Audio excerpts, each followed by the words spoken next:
Olá, pessoal! Bem-vindo a mais um episódio do podcast Romance Entre Palavras. Eu sou a Cissa e esse podcast foi pensado para que, de uma forma simples e objetiva, eu possa despertar o seu desejo de conhecer um livro que eu considero especial. E hoje vamos falar desse livro fantástico que eu avalio como 5 estrelas, chamado Te Vejo na Final, escrito por Aisla Monteiro e publicado pela editora Harlequin. É um romance contemporâneo, estilo cão e gato, publicado em 2024 pela editora e contém 320 páginas. Gostaria de começar esse bate-papo falando pela capa do livro. A capa predomina a cor azul e traz referências sobre algumas passagens do livro. Como spoiler, na capa há um desenho de uma cachorrinha pincher divertidíssima, que, segundo Edinho, que é o protagonista, ela é heterofóbica, ou seja, ela não gosta de héteros. E como meu objetivo é instigar a curiosidade e não estragar a sua leitura, eu deixo vocês descobrirem as outras referências que estão na capa, ok? Aliás, eu adoro capas que fazem referências e dão pistas sobre a história. É muito gostoso ir desvendando a capa do livro conforme ele evolui. É sempre uma surpresa, né? E eu amo. Bom, o livro conta a história de Edinho Meteoro, um garoto que nasceu no dia em que o Brasil foi pentacampeão mundial. O seu nome ele foi escolhido pelo pai em homenagem ao rei Pelé, ou seja, Edson.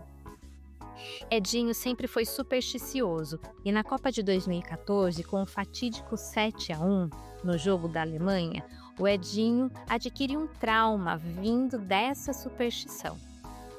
Enfim, o tempo passa, Edinho se torna adulto, um jogador profissional de um famoso clube e ele é agenciado pelo pai. Foi nesse momento da carreira que vem a público a sua orientação sexual. O Edinho ele tem o seu contrato encerrado no Brasil e ele recomeça num pequeno clube lá na Itália, onde joga o jogador alemão Benedict. Benedict é um jogador veterano e esteve escalado lá no jogo do Brasil-Alemanha em 2014, no 7-1, e ele está prestes a encerrar a sua carreira profissional. Em uma nova passagem de tempo, às vésperas da Copa do Mundo de 2026, mais exatamente no dia da divulgação da lista dos jogadores convocados para a seleção brasileira, essa seleção que é comandada por Cida. Não, gente, vocês não ouviram errado. A seleção brasileira de futebol masculino é comandada por uma mulher. E vamos falar mais sobre isso daqui a pouco, ok? Bom, para surpresa da torcida, dos dirigentes esportivos e do próprio jogador, o Edinho foi convocado para jogar na seleção brasileira. E é a partir daí que se desenrola uma linda e desafiadora história de amor entre o Edinho e o Benedict. Desafiadora porque, infelizmente, o ambiente do futebol masculino ainda é cercado de preconceitos, ou seja, racismo, homofobia, xenofobia, etc. E, consequentemente, há um temor dos dois jogadores em tornar esse relacionamento público, pois comprometeria a retomada e a estabilização da carreira do Edinho e o encerramento da carreira premiada de Benedict.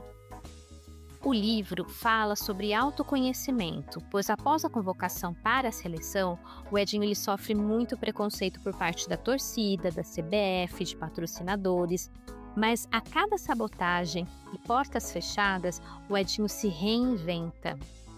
Se descobre como jogador homossexual e como enfrentar este preconceito.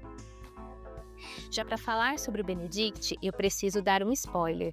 Inicialmente, ele e Edinho se detestavam, mas ao longo do livro nós vemos Benedict revisitando seus valores e medos para viver esse amor, além de entendermos os reais motivos sobre esses desentendimentos. Este é um livro disruptivo e provocativo. E mais um exemplo é a técnica do time, a técnica da seleção brasileira, ser uma ex-jogadora de futebol feminino. Novamente, o autor ele nos faz refletir que para ocupar essa posição, o critério não deve ser gênero, e sim a competência técnica. Ainda falando sobre competência técnica, o livro também aborda o agenciamento de jogadores por membros da família, que, quando não preparados, podem impactar de forma negativa o relacionamento familiar e a carreira do jogador. O outro ponto alto do livro é a pesquisa histórica sobre o futebol. O autor costura a história do Edinho e do Benedict com curiosidades e referências sobre o futebol. Por fim, o livro traz uma narrativa envolvente que prende a atenção do leitor. Um exemplo são as partidas de futebol. Lendo o livro, eu tinha a sensação de estar no estádio, assistindo e torcendo pela seleção. Não dá vontade de interromper a leitura até chegar ao final. Eu sempre fico muito feliz quando eu leio um livro que a potência do autor fica tão evidente. O livro foi muito bem construído. Eu li ele em 2 dias e não conseguia parar. Além, é claro, de trazer uma reflexão que precisa ser discutida. Esperamos que um dia a história do Edinho e do Benedict possa se tornar realidade. Eu recomendo a leitura e eu espero que vocês se divirtam assim como eu. Bom, eu fico por aqui, agradeço a sua atenção e até o próximo episódio. Tchau, tchau!